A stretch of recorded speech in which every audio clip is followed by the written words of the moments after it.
बिहार के बहादुराबाद थाना पुलिस ने जिला दवा निरीक्षक के साथ कनखल थाना क्षेत्र में एक दवा कारोबारी के गोदाम पर छापेमारी की। छापेमारी के दौरान मौके से काफी संख्या में ऐसी प्रतिबंधित दवाइयां मिली जिनकी खरीद के बिल तो पुलिस को मिले, लेकिन बिक्री का कोई भी बिल हाथ नहीं लगा।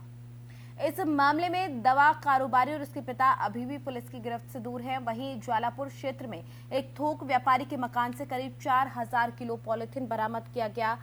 बता दें कि बीते दिन एसटीएफ की टीम ने बहादुराबाद थाना पुलिस के साथ मिलकर 2 दवा तस्करों को गिरफ्तार किया था। आरोपी भारी मात्रा में प्रतिबंधित दवाइयों को बिना बिल के ही कलियर और देहात क्षेत्र में सप्लाई करने जा रहे थे। पूछताछ में पता चला कि ये सारी दवाइयां कनखल थाना क्षेत्र के एक दवा कारोबारी के यहां से कलियर और देहात क्षेत्र के मेडिकल स्टोर्स पर सप्लाई की जानी थी।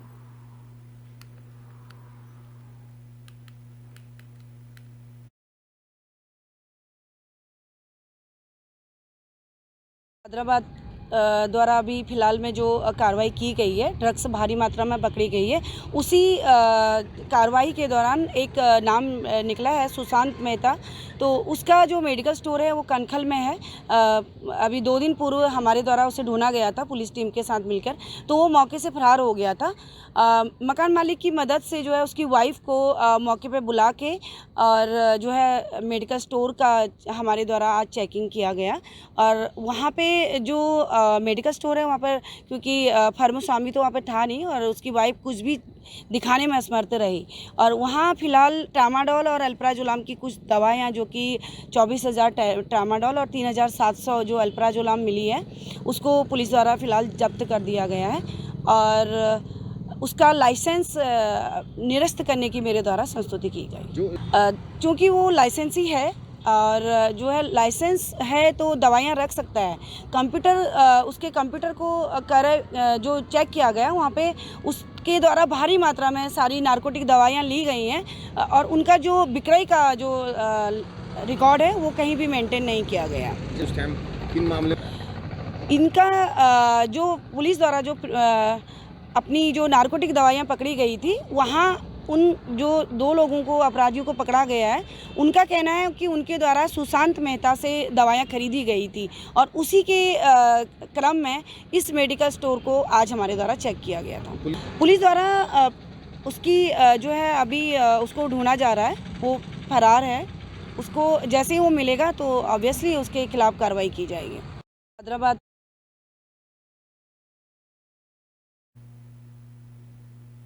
चंपावत जिले में नशे का कारोबार चरम पर है। यही वजह है कि आए दिन नशा तस्कर गिरफ्तार हो रहे हैं। इसी कड़ी में बनबासा थाना पुलिस ने 50 लाख के स्मैक के साथ एक तस्कर को दबोचा। आरोपी के खिलाफ पहले ही कई मुकदमे दर्ज हैं। कई थानों में 15 मुकदमे दर्ज बताए जा रहे, साथ ही हिस्ट्री शीटर भी है जिस पर पुलिस ने 5,000 रुपए का इनाम भी घोषित किया था। अब पुलिस ने इसे सलाखों के पीछे भेज दिया। दरअसल बनबसा थाना पुलिस ने कुमाऊं के बड़े तस्करों में शामिल तस्कर चमकोर सिंह और चमकी को दबोचा है। चंपावत के पुलिस अधीक्षक देवेंद्र पिंचा ने बताया कि कुमाऊं क्षेत्र के सबसे बड़े ड्रग तस्कर और डीलर को चमकोर सिंह निवासी बिडोरा मझोला नानक मता को बनबसा थाना पुलिस और एसओजी की टीम ने गिरफ्तार किया। मौके पर आरोपी के पास से 260 ग्राम स्मैक भी बरामद हुआ, जिसकी कीमत 50 लाख रुपए आंकी गई है।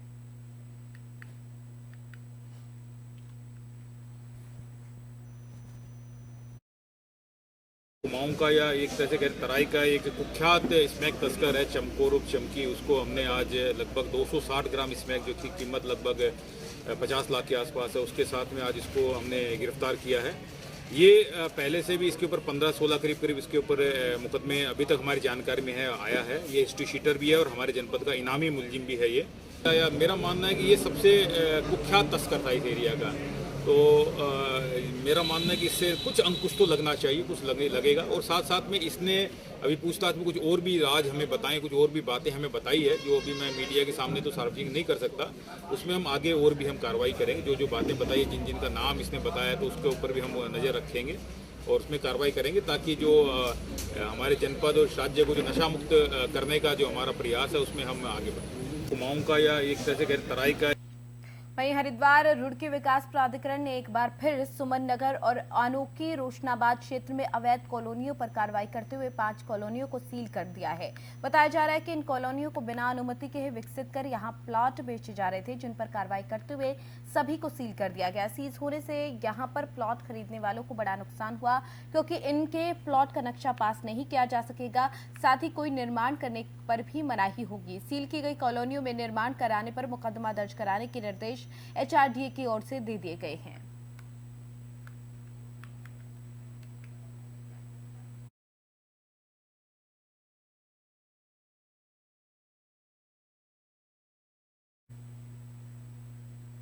वहीं हरिद्वार में भारतीय किसान यूनियन टिकैत के राष्ट्रीय अध्यक्ष के आह्वान पर रोशनाबाद कलेक्ट्रेट में भारतीय किसान यूनियन टिकैत के जिला अध्यक्ष विजय शास्त्री की अगुवाई में सैकड़ों की संख्या में किसानों ने एक दिवसीय धरना दिया और जिलाधिकारी के माध्यम से सीएम धामी को विभिन्न मांगों को लेकर एक ज्ञापन भी सौंपा।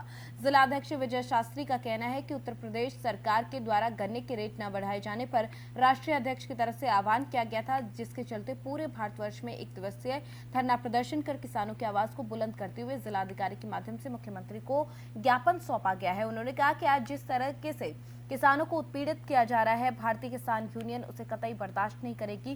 गन्ना मूल्य को लेकर अपनी फसल को कम दामों पर बेचने पर किसान मजबूर हो चला है, जिसका फायदा अंधी, बहरी और गूंगी सरकार उठा रही है, जिसका भारतीय किसान यूनियन टिकैत विरोध करती है।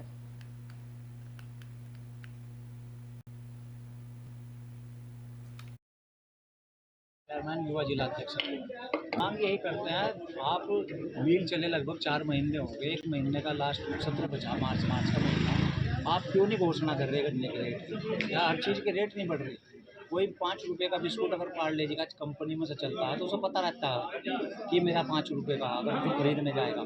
हम तो फसल बेच के जा रहे हैं, मिल में से आ रहे हैं, हमें पता ही नहीं कितने का है, उस पर 0 लिखा हुआ आ रहा। ऐसा क्यों हो रहा? किसानों को ही बर्बाद करने का सरकार ने ठेका ले लिया। तो यही है, हमारे गन्ने का 500 रुपये का रेट करा जा। अब 1 महीने बाद मान लो ये फैक्ट्रियाँ बंद हो जाएगी, किसान अपनी फसल में लग जाएगा, कोई नहीं करने का। अगले साल चुनाव होंगे, चुनाव से पहले पैसे बढ़ाओगे, फिर कहेंगे ऐतिहासिक, तो वो किसानों को क्या देंगे? उस टाइम पर लॉलीपॉप देंगे, गाँव की भाषा में अगर बोलते हैं। विजय शास्त्री, जिला अध्यक्ष भारतीय किसान यूनियन टिकैत, जनपद हरिद्वार। मांग हमारी ये है कि अभी उत्तर प्रदेश सरकार ने गन्ने का मूल्य घोषित करा और वहाँ गन्ने का मूल्य कोई रेट नहीं बढ़ाया गया, जो पिछले साल था वो इस बार भी घोषित किया। तो ये हमारे राष्ट्रीय अध्यक्ष जी की तरफ से कॉल थी कि आज सभी यूपी के भी जिला मुख्यालयों को प्रदर्शन होगा, माननीय मुख्यमंत्री जी के नाम ज्ञापन जाएगा और उसी क्रम में यहाँ की सरकार ने, उत्तराखंड सरकार ने अभी तक गन्ने का भाव घोषित नहीं किया।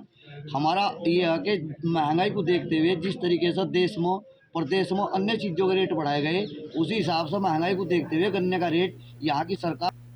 वहीं उत्तरकाशी में फिर से मौसम में करवट लेती हुई नजर आ रहा है। मौसम जल्द ही भीषण गर्मी दस्तक देने वाली है। निचले इलाकों में गर्मी का आगाज हो गया। वहीं ऊंचे इलाकों की बात की जाए तो गंगोत्री धाम में भी बर्फबारी हुई और हर्षिल घाटी में बर्फबारी हुई, लेकिन अब मौसम साफ हो गया, जिससे घाटी में खूबसूरत बर्फ की चादर से काफी खूबसूरत नजारा देखने को मिल रहा है, जिससे पर्यटकों के चेहरे भी खुशी से खिल उठे हैं।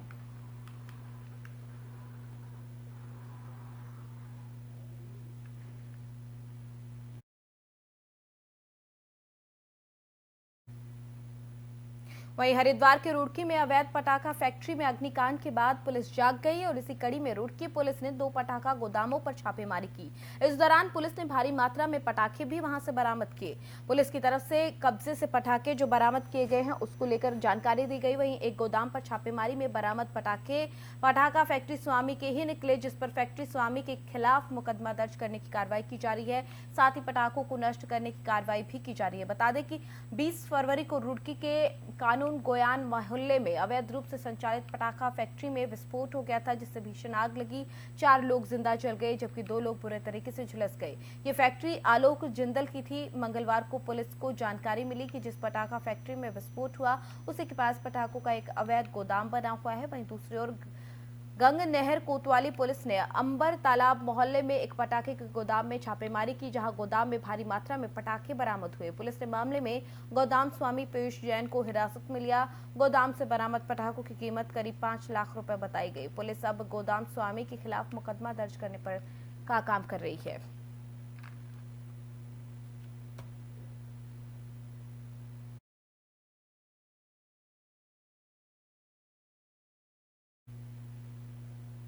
चलिए खबरों में फिलहाल मेरे साथ इतना ही। आप देखते रहिए FM न्यूज। नमस्कार।